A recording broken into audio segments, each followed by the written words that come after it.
Mic check. Hey, can y'all hear me out there? Hey. Against all odds. Against all odds. Against all odds. Against all odds. Against all odds. Against all odds. This is a phenomenal find, and this guy absolutely watched his video. I might bring it in here in just a moment. Yeah. But I watched his video this morning at like 5:30, and I was impressed. And not only was I impressed, but is this another Broderick Martin pick potential?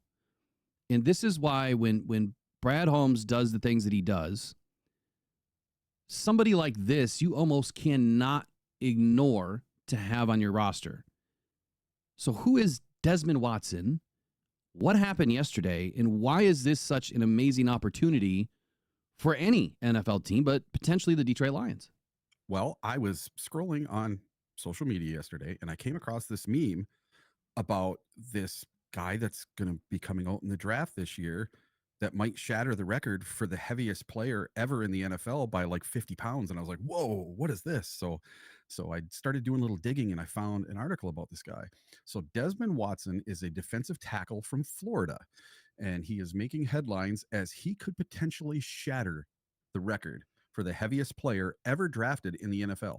The current record holders are offensive lineman Trent Brown from Florida in 2015 and Daniel Falele, Minnesota in 2022, both tipping the scales at 380 pounds. However, Watson stunned scouts at Florida's Pro Day when he weighed in at an impressive 464 pounds, up from 449 last season, 435 as a junior, and 415 as a sophomore. Standing at 6'6", Watson's size is not just about weight, it's about athleticism. And Watson's performance at the Pro Day went beyond just his weight. He bench pressed 225 pounds, a remarkable 36 times, leading all competitors at this year's combine. His former teammates and coaches have lauded his athleticism and his work ethic. So a lot of his former teammates had stuff to say about this kid. Defensive tackle Joey Slackman said he moves way better than anybody thought he would at his size. Florida defensive back T. Bridges added, Dez is a really talented, athletic guy. We all see it. Then Cam Jackson, another former teammate, noted, Dez shocked a lot of scouts, especially with his 40-yard dash. A lot of big guys can't move like he can. He's working to get his weight down, and I believe a team will take a shot on him. You don't find many nose tackles with his mobility. Dez is a big, disruptive force who puts in the work.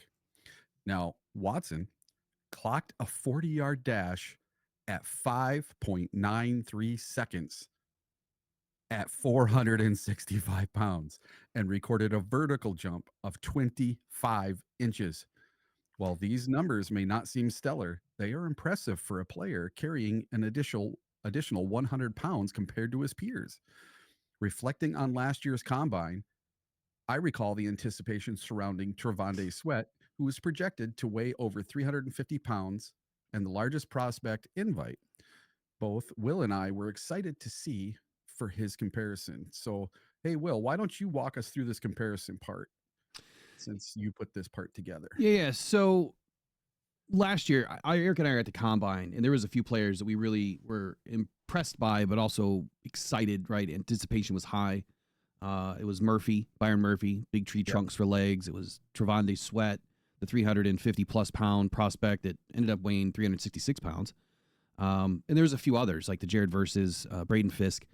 So as we're sitting there, we're waiting for Trevonde Sweat to do this, and you think, man, there's no way this guy's going to come in and just, blaze the trails here, right? He's not going to have a good day. But he did. 366 pounds. Trevonde Sweat ran a 40-yard dash at 5.27 seconds. So for a guy that big, 6'4.5 inch, 366 pounds, you're running 5 1/4. He's extremely good, especially when you compare it to some offensive linemen that aren't even doing that. And then you compare it to a guy like this guy, Desmond Watson, 464 pounds, and he runs a 5.93. And he's able to drop the weight, right? He probably will be able to drop the weight. Imagine if he does drop 100 pounds.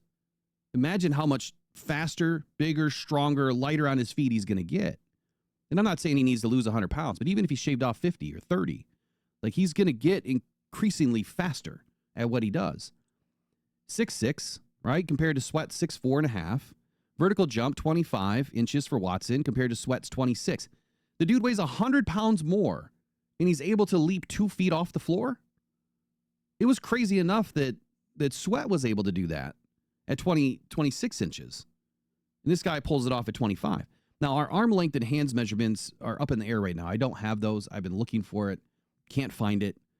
Maybe I'll find it later on today. I'm going to have to visit Florida's site and see if it's up there. But Sweat was 33 and a quarter inch with 10 and an eighth inch hand. So as long as he's somewhere close to that, I would be okay with that. This is what impressed me the most.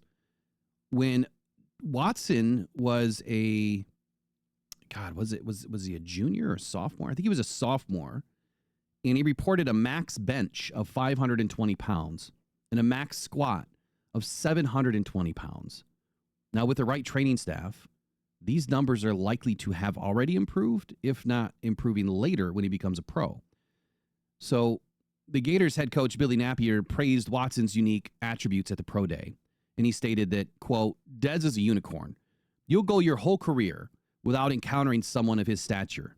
He's extremely intelligent, has a great sense of humor, and was a fantastic teammate. He showed up in great shape today. At 464 pounds, that's great shape for him. And I hope that he makes the most of his opportunity, and he did. And so since arriving on the campus in 2021 at Florida, former coach Dan Mullen described him as a 385-pound athlete. So he was 385 pounds in 2021. Watson has worked diligently to manage his weight. Napier, head coach of Florida, elaborated that, quote, he's had numerous nutritionists, position coaches, and strength coaches. This past year, we executed our plan better than ever, and I believe that he played the best football of his career. He learned about habit building and self-discipline. His frame indicates that he'll always be a big man, 6'6", with significant density and bone structure, end quote. So Watson has never missed a game. Now, you would think that for a guy this size, that they're unathletic, they're unhealthy, that they're going to constantly get injured. No, he's never missed a game in 4 seasons. His size, his strength were on full display during yesterday's pro day. And I think that throughout his professional journey, it's going to be fun to watch where he goes, what he does. I'm not saying that he's a top, draft pick at all. But as the draft approaches, I think that all eyes are going to be on this kid and where he does end up, because he stands on the brink of NFL history for his size alone. Do the Detroit Lions have interest in bringing in another dominant nose tackle? We've seen what they've done with Broderick Martin, like I started with earlier. Why wouldn't you bring in a 460-pound defense? I mean, imagine now that he's able to take up 3 blocks. You're not going to be able to just double team this kid. Go watch his tape. Like, he may not be a sack artist, right? He may not move extremely fast, but you are now eliminating wherever he's lined up, you are not running the ball. And you're not running the ball in the next gap over either. So if he's going to eat 2 gaps, why wouldn't you have? I mean, if you had him and DJ Reader on the line at the same time, and then you had Aiden Hutchinson and whoever else, even Lee McNeil, you go 3 DTs, a 1 D end, and you bring in 3 linebackers, that'll give you a nice push. That'll give you a nice rush at the quarterback. And they're not going to run at DJ Reader and Watson. Just like I wouldn't expect that they're going to run at DJ Reader and Broderick Martin because of his size and his long arms Broderick Martin has. So is he another project? Yes. Here's what I envision for the guy. You get him down to 420, 415. You have him drop 30, 40 pounds. You get lighter on your feet. He's going to have better balance, but his balance is great. I swear his legs are 2 feet around, like in diameter. His legs are huge. Big anchor. Love the opportunity here. And this is not a traditional pick. It would be someone that would have a hard time making a roster that is already loaded. And I think the Lions prefer to have speed, but you always need a nose tackle in this 4-3 scheme. So interesting. Good find by Eric.